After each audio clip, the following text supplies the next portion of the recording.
Salut tout le monde, c'est Rock, et aujourd'hui on se retrouve pour fabriquer un tumbler.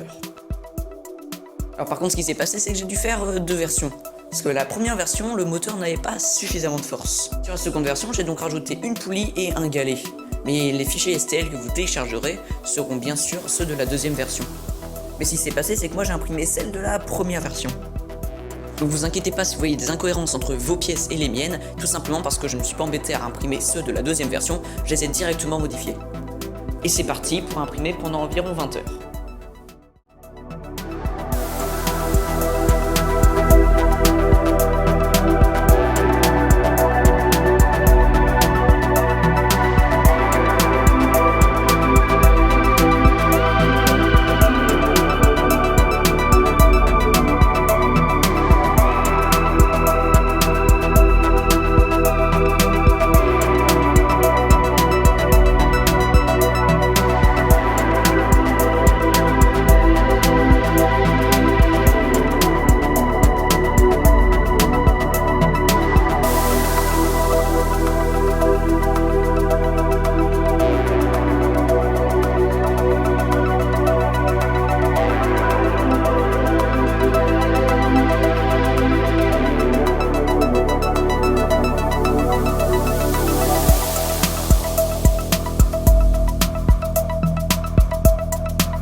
Bon, voilà toutes les pièces que vous devriez avoir avec la pièce de droite qui doit être légèrement différente. Et ces pièces là aussi qui ont été rajoutées dans la V2.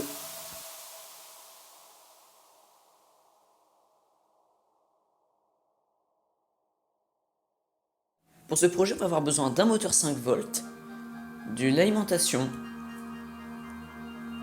d'un bouton on-off qui garde la position, ainsi que deux roulements.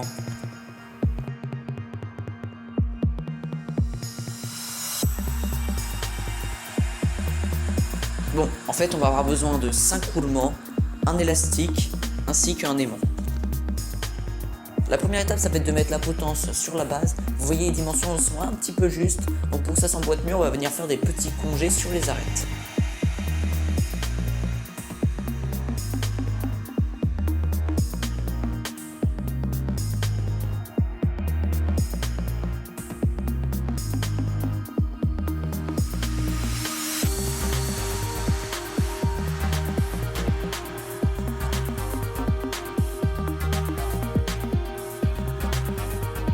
On va passer à l'étape où j'ai le plus de mal, c'est-à-dire passer un câble électrique dans les petits endroits prévus à cet effet.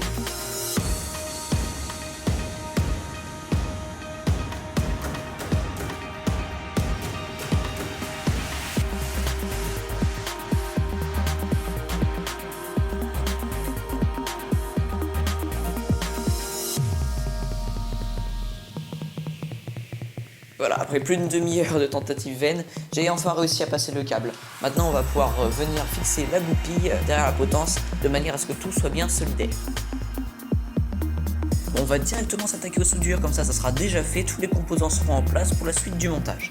Donc on va connecter un premier câble qui va partir du bouton on-off vers l'alimentation. Et on va connecter le bouton off et l'alimentation aux deux câbles qu'on vient de faire passer.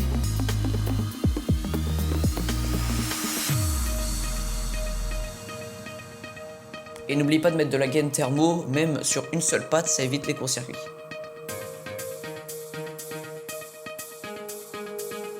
On vient maintenant coller le bouton on-off ainsi que l'alimentation.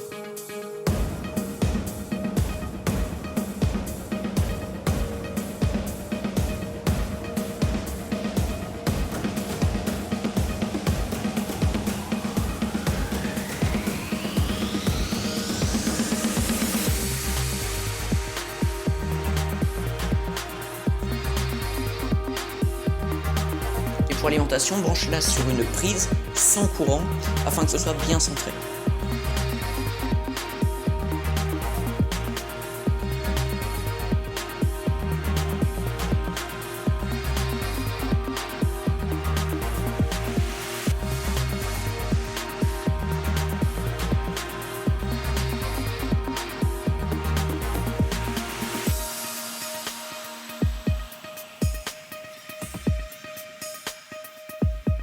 On vient maintenant souder le moteur et le mettre dans son emplacement. Et au niveau du moteur, j'ai eu pas mal de problèmes. Je vous conseille de reponcer la pièce imprimante 3D, l'ouverture du moteur afin qu'il puisse s'emboîter correctement, ou bien modifier directement le fichier STL avant l'impression.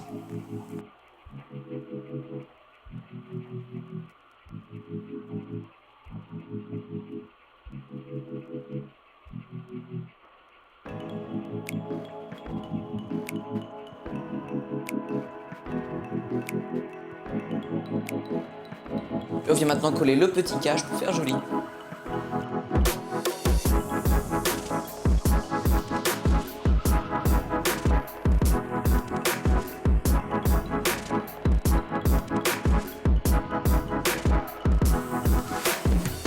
Je vais ensuite venir découper des rectangles de mousse.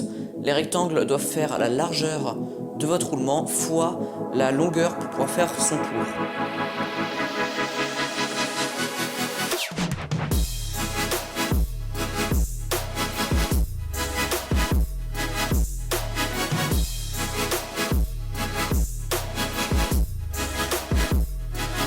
Et on vient ensuite les coller sur les roulements.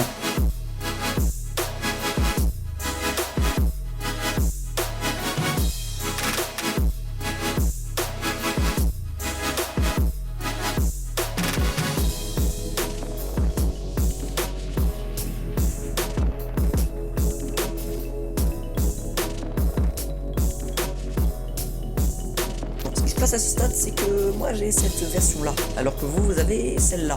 Ce qu'il y a, c'est que du coup, je suis obligé de découper les petites pattes de fixation en dessous les pièces pour pouvoir les coller.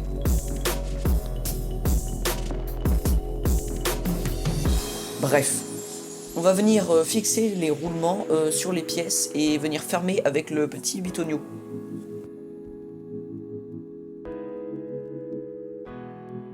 On vient maintenant positionner un roulement dans son emplacement et le coller.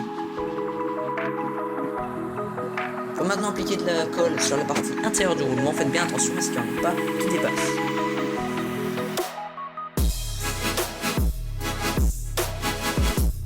Et je viens ensuite y coller les mains. Sur le moteur maintenant, on va venir fixer la petite poulie à l'aide de colle.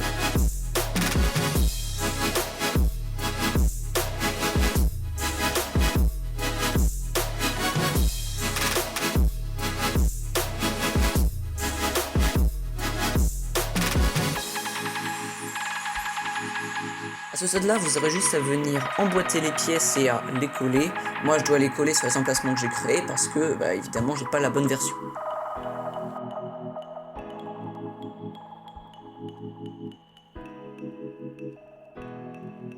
Je viens maintenant assembler 4 pièces ensemble. C'est d'ailleurs normal si la pièce du milieu n'est pas la même que la vôtre. C'est tout simplement parce que je l'ai modifiée par la suite.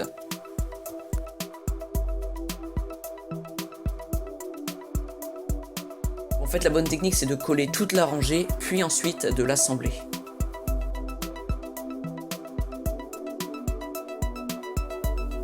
De la même manière que les roulements, on va venir appliquer de la mousse sur le gros rouleau.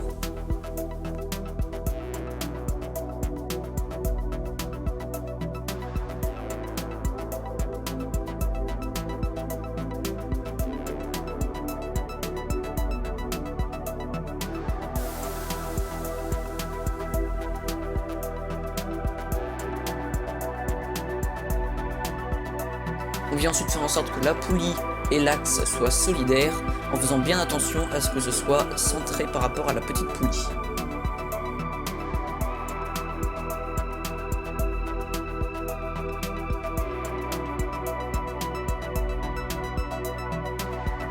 Et enfin, on vient y ajouter la courroie.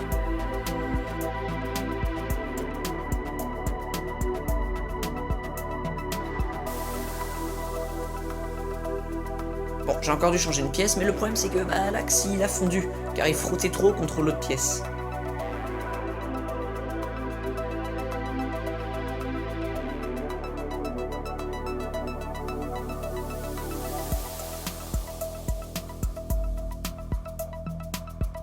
Donc pour ça, on va remplacer cette pièce-ci par la nouvelle. Sur la nouvelle pièce, vous le voyez, il y a un emplacement pour pouvoir coller un roulement.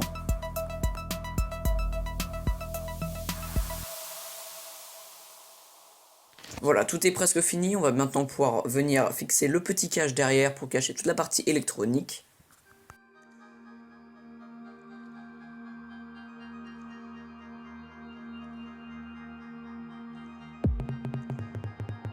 Et on va venir ajouter des petits patins en mousse en dessous de la machine.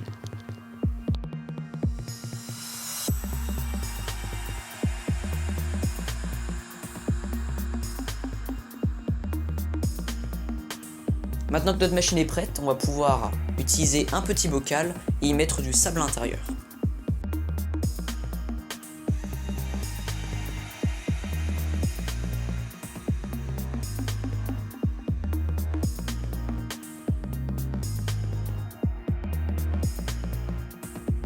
Voilà les pièces que je vais utiliser pour faire le test. La première qui est rouillée et sale, la deuxième qui est un petit peu moins rouillée mais qui est sale quand même, la troisième qui a beaucoup de plâtre dans les filetages, et la quatrième qui est juste sale.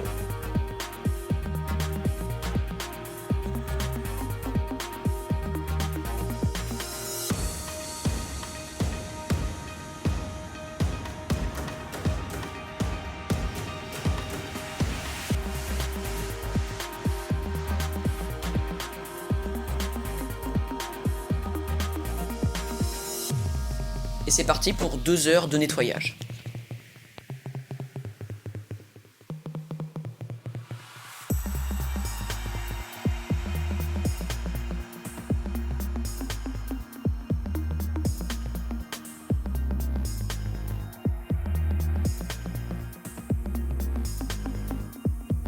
Alors voyons le résultat. La première vis qui avait du plâtre dans les filetages n'en a plus du tout. Par contre, il y a 2-3 grains de sable qui sont restés dedans, mais ça c'est pas très grave. La deuxième vis, on voit qu'il y a encore un petit peu de rouille, mais j'ai essayé de gratter avec un couteau et ça ne part vraiment pas. Alors cette vis là, elle est nickel. Si elle est noire, c'est pas de la rouille, c'est tout simplement parce qu'elle était brunie en usine. Mais sinon, elle est vraiment très propre.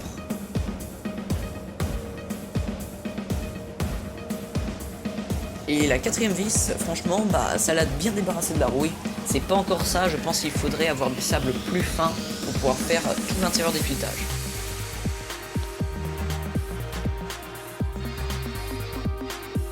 En tout cas, j'espère vraiment que cette vidéo vous aura plu. Moi, ça a été juste génial de la faire. Pour conclure, je dirais que c'est une très bonne machine qui m'a rendu beaucoup de services. Alors certes, vous l'avez vu, il reste encore de la rouille, mais ça c'est simplement parce que je n'ai pas le sable approprié, du sable que j'ai récupéré sur la plage, donc ce n'est vraiment pas l'idéal. Et aussi, je vous l'ai pas dit, mais les courroies en élastique, forcément, se cassent au bout d'un temps. Si vous voulez, vous pouvez investir dans des vraies courroies qui ne se casseront pas. En tout cas, sachez que tous les fichiers 3D sont disponibles sur Thingiverse, dont le lien est dans la description.